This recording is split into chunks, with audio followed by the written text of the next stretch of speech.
Ting, and today with me I have James, a property agent, who I'll be asking questions regarding landed property. So let's hear what he has to say for us. James, I got questions regarding landed property. So what is it that some people are looking at terrace and some people are looking at semi-detached? What is the difference, and in terms of earning wise, would that make a difference?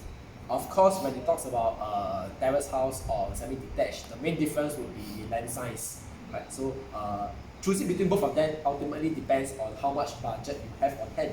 But assuming budget is not an issue and you are just purely looking at how much profit you can make end of 3 years period, 4 or 5 years period, I think we should always go for a bigger land, right? Reason is very simple.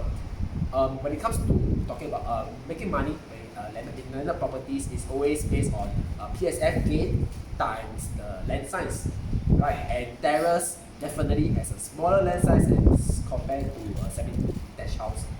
So for example, if I'm making 200 PSF gains in your terrace compared to your semi-D, your semi-D will definitely make much more bigger. Example, a semi-terrace has a land size of 1,005 square feet. That's the land size of a terrace, and the semi-D has a land size of 3,000 square feet. Right? The difference between them is 1,500 square feet times $200. That's the amount of profits you can make more if you were to buy a semi-D instead of a terrace.